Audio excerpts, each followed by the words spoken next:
So you got hurt in high school? No, I got hurt in college. My freshman year in college. What school My you went to? patella popped out of place. Your patella popped out of place? Yeah. You could see it?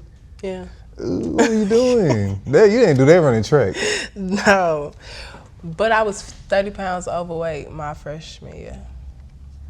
I was eating a lot. By what standards? Like running wise, Mm-hmm.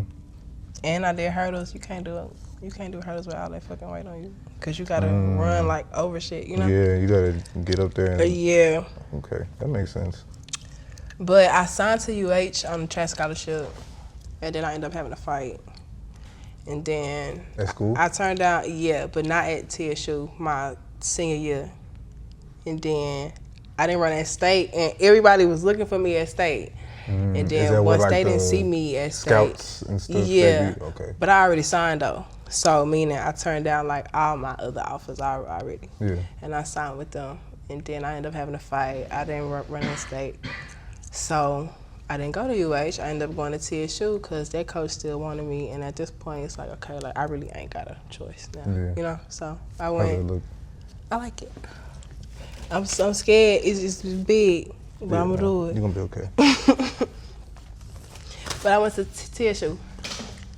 So did you went to TSU post injury, or you ended up, because you said you signed with U of H? I signed to UH. And then you had ended a fight. up, after the fight, you ended up going. I ended up going to TSU, so I never went to U of H. How long was you in school for? A year. Year. Then my patella popped out of place. I strained my MCL. They told me that I couldn't injury, bro. I know, like it was like it was like slid like to the other side of my leg. It was crazy. What was the recovery like for that? I don't know. I never like. You just walked I just on healed and by kept itself. rapping and dancing. Yeah. No, Crazy. after that is when I started rapping. Yeah. When I went back home. So you was like 50 Cent, Get Rich or Die Trying. Yeah. After he got shot, right in the tape. Okay, I'm with you. Yeah. I ended up getting hurt. Then they said that I couldn't run for a year. So I went home. And to the people that knew, like, it wasn't really shocking that I started rapping because, like, in high school, middle school, like, I was always rapping, like, on the bus in class, volleyball practice. So, like, it's not really like, I was always rapping and dancing. But for the people who only knew me as, like, an athlete, it was like. Hold on, wait. Can I put a beat on right now? No. We gonna get the freestyle. No. Jesus, I'm scared. Girl, I'm so scared. It's nothing, look. That's something. That hurt? That is something. You talking about it's nothing. It's nothing, it's nada. It's a lot of. So when did you start taking it serious? Or you always started rapping like, no, I'm gonna get signed, I'm gonna be... I wouldn't say like, it really wasn't on me, but it was, but it wasn't. Cause when I got home, I had FaceTime one of my homeboys, Nick, and like we was always on like the phone, like rapping, singing or whatever. But this time when I called him, I was like really rapping. And when I got done, he was like, "Bitch, you tripping? You getting in the booth? Like you going to the studio?" And so after that. Did he have like music connections or something? Or he was just like, he was. We need to find a studio. He was a part of a group, and Pad Guap Live and them. And so like when he introduced me to them, they was at one of their shows, and he introduced me. And then next thing you know, I was in the booth. I was a part of the group. We had shows and shit. Like immediately when I started rapping, I started working on my first mixtape. Like immediately. So.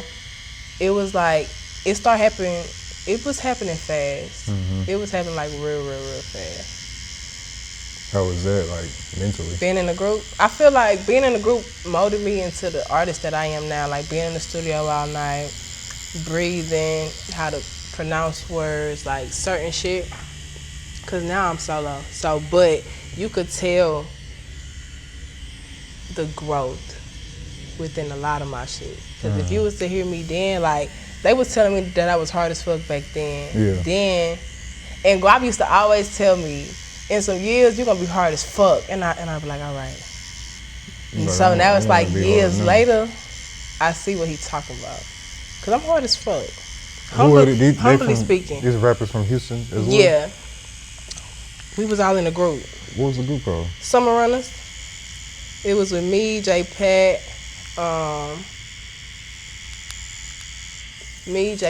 his rap name is Oblivious Jones, Live, and Guap. And then Nick was the singer. Mo would jump in from time to time, but Mo had his own shit. And I was the only girl.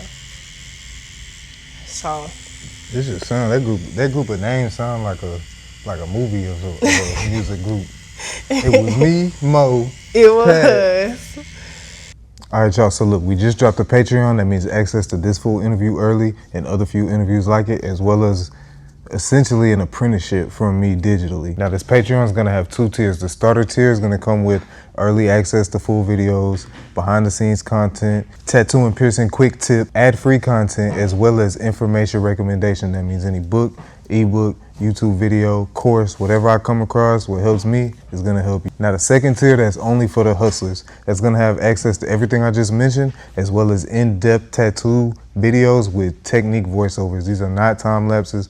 This is full 2, 3, 4 hours, however long it takes me to tat, you're gonna see all of it. We're also gonna have my Piercing 101 guide that's already up, my Piercing 102 guide that's on the way. I'm gonna drop the gems for the entrepreneurs. I'm gonna have things for clothing lines, manufacturers, how to speak with them, etc. I might even do some personal critiques for those trying to be tattoo artists. Be on the lookout for that. Subscribe to the channel and subscribe to the Patreon.